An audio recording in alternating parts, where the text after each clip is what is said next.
ખરેખર મહારાજની જે મરજી હોય, ઈચ્છા હોય તે મુજબ બધું થતું હોય છે.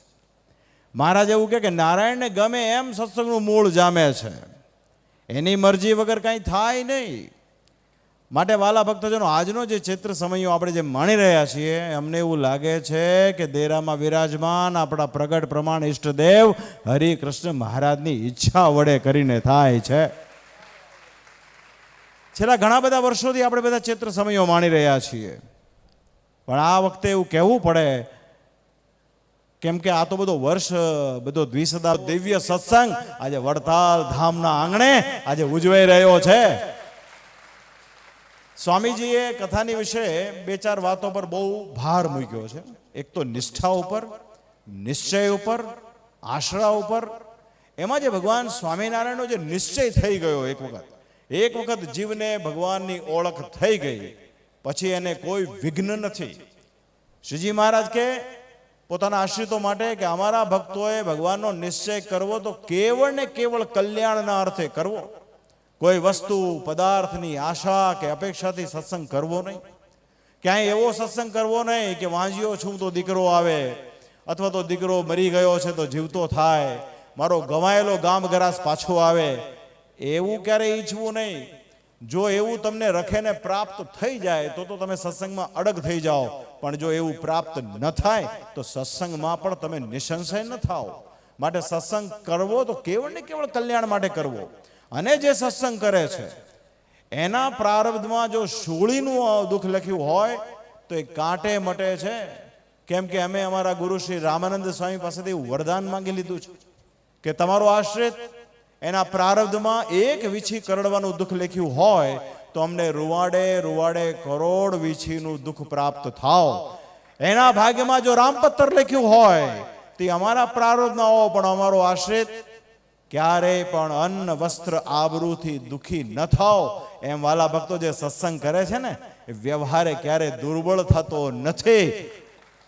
અને મોટી વાત જે સ્વામીજી કથામાં બહુ આપણને અલગ અલગ અલગ અલગ દ્રષ્ટાંતો સાથે આપણને કહી સંભળાયું છે. ઘણા બધા ભક્તોને એમણે દ્રષ્ટાંતો આપ્યા છે કે જીવનમાં ગમેલું ઉપાધિ આવી હોય, ગમેલું દુઃખ હોય, અરે હિમાલય જેવું દુઃખ આવી પડે તો પણ એનાથી રક્ષા કરનારો મારો મહારાજ સિવાય કોઈ બીજો છે નહીં, એવું જે દ્રઢપણે માને ને એવા ભક્તને કોઈ વિઘ્ન નથી.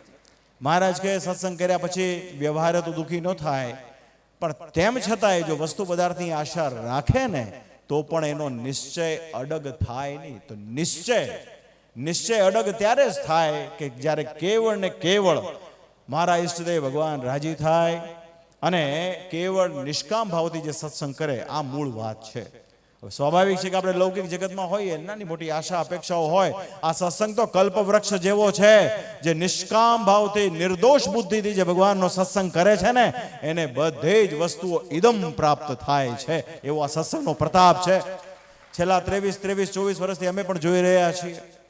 વણ માંગે વગર કીધે કેવળ ઈમાનદારીને નિષ્ઠાપૂર્વક સત્સંગમાં જો વર્તીએ ને તો શ્રીજી મહારાજ કે સંસારની સંપત્તિઓ તો દાસીની પેઠે આવીને ઊભી રહે. તો વાલા ભક્તો, આ બહુ મોટી વાત છે. તો સમયમાંથી આ વાત લઈને જજો. ભાગવતજીની કથા આપણા વક્તાશ્રીએ બહુ મધુર, બહુ સરસ, સરળ ભાષામાં સમજાય એ પ્રમાણે કરી છે.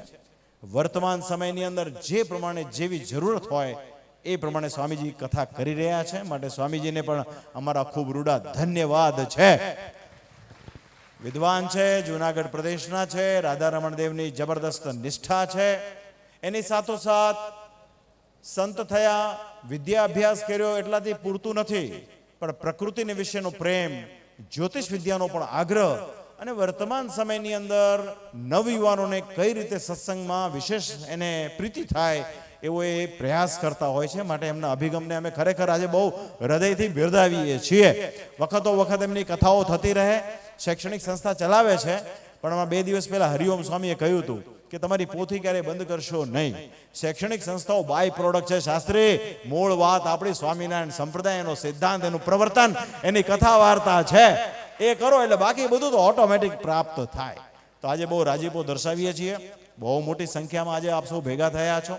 સામાન્ય રીતે ચૈત્ર સમયો થોડોક આમ હળવો હોય, પણ આજે તો મંડપ જે પ્રમાણે ભરી દીધો છે, જેટલા મંડપમાં બેઠા છે એટલા મંડપની બહાર બેઠા છે.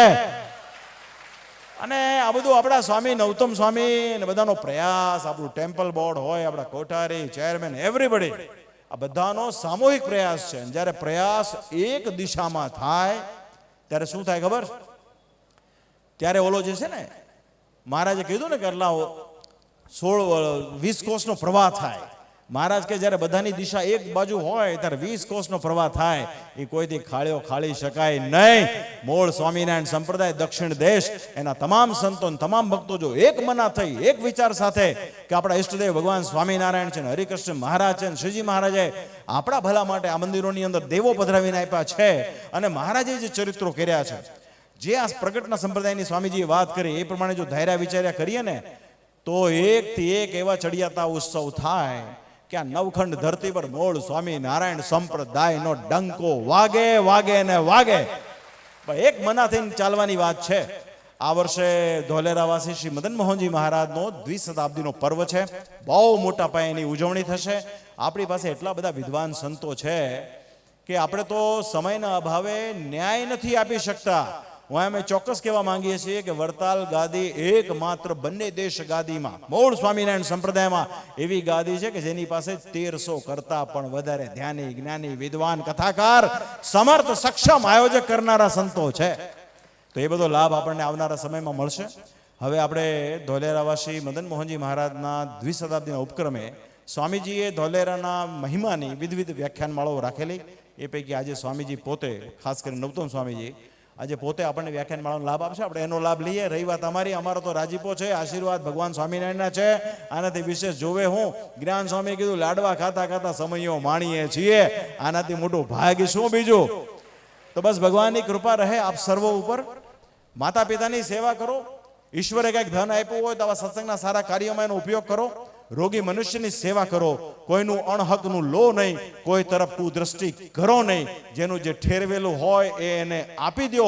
સત્યના માર્ગે ચાલો. આટલું કરો. આમાં બહુ રોકેટ સાયન્સ છે નહીં. આટલું કરો. સ્વધર્મમાં રહીને સત્સંગ કરો, ભક્તિ કરો. નિશ્ચય દેહ ગમે તેમ પડો, પણ શ્રી હરિનું વચન એ જીવને મહારાજ એના ધામમાં તેડી જાય. આ વાત મૂળ છે. બાકી બધું તો ઠીક છે. બાકી બધું જાહો જલાલી એ તો બધું, બીજું બધું તમે પંચ વિષયના દેશો જુઓ ને તેમાં બધું બહુ જોવા મળે. એનાથી કઈ નથી. આ સત્સંગ તત્વો ઉપર ટકેલો છે. આ સનાતન હિન્દુ ધર્મના ભાગરૂપનો સ્વામિનારાયણ સંપ્રદાય છે, જ્યાં તત્વે સહિત પરમેશ્વરની ઉપાસના કરવાનું મુખ્ય બાબત છે. આપણે કાશી વિશ્વનાથનું મંદિર ભલે ગમે એવું સાંકડું હોય, પણ પરમેશ્વરને આ તત્વે સહિત વિરાજમાન છે. આપણા 4 ધામ હોય કે 12 જ્યોતિર્લિંગો હોય કે આપણા જેટલા પણ પરંપરા પ્રમાણેના જે સ્થાનો હોય એ બધા જ સ્થાનોમાં ભગવાન તત્વે સહિત વિરાજમાન હોય. બુદ્ધિશાળી જીવ હોય ને એ ભગવાનની ઉપાસના કરે, એ પરમેશ્વરના ચરિત્રનું ચિંતન કરે, પરમેશ્વરની ભક્તિ કરે. આ એક મૂળ વાત હોય છે જે વારે વારે સંતો અને અમે આપ સૌની સમક્ષ કહેતા હોઈએ છીએ. ભજો તો ભગવાનને ભજો, સારી રીતે ભજો, સાચી રીતે ભજો, યોગ્ય રીતે ભજો. આમાં ભભાગ્યની જેમ સેવા કે ભક્તિ કરવાની જરૂર નથી. આપણને જે મળ્યું છે એમાં રાજી રહેવું. આ હોળ વલ્લા હોના જેવો સત્સંગ આપણને પ્રાપ્ત થયો છે. માટે મહેરબાની કરીને કાંઈ પણ ડાપણ લાવ્યા વગર શ્રી હરિની જે આજ્ઞા હોય ને એ પ્રમાણે રહેવું. એ શું ત્યાગી કે શું ગ્રહી કે શું બાઈ કે શું ભાઈ કે શું આચાર્ય, તમામે ભગવાન સ્વામિનારાયણની આજ્ઞા પ્રમાણે રહેવું. 19-20 જે કરે છે ને એને સ્વામિનારાયણનો કોઈ નિશ્ચય નથી, એને સ્વામિનારાયણની કોઈ નિષ્ઠા પણ નથી. જેને તમે સર્વોપરી કહો છો, અનંત કોટી બ્રહ્માંડના આધાર કહો છો, જેના રૂવાડે કરોડો બ્રહ્માંડો ફરે એવી વાત કરો છો, એવા ભગવાને આપણા ભલા માટે જે શ્રી શિક્ષાપત્રી લખી હોય એમાં 19-20 જો આપણે કરીએ તો સમજવાનું કે આપણે સ્વામિનારાયણને સર્વોપરી માનતા નથી. કહેવા ખાતર કહીએ છીએ, કેમ કે સ્વામિનારાયણના કરેલા કામમાં પણ આપણે જો દખલ કરતા હોઈએ તો એટલા પૂરતી સમજવાની વાત છે. જીવની બુદ્ધિ બહુ હોતી નથી. માટે બહુ ભલા થઈ ડાપણ ડોળ્યા વગર ભગવાનની ભક્તિ કરશો. એ મારી છેલ્લી ભલામણ. વડતાલિયારી હરિકૃષ્ણ મહારાજ, શ્રી લક્ષ્મીનારાયણ દેવ, શ્રી ગોપીનાથજી મહારાજ, શ્રી મદન મોહનજી મહારાજ, શ્રી રાધારમણ દેવ, શ્રી કષ્ટભંજન દેવ આદિ દેવોની કૃપા આપ સર્વ પર સદાયને માટે ઉતરતી રહો એવી પ્રાર્થના સાથે મારા ભાવથી જય સ્વામિનારાયણ.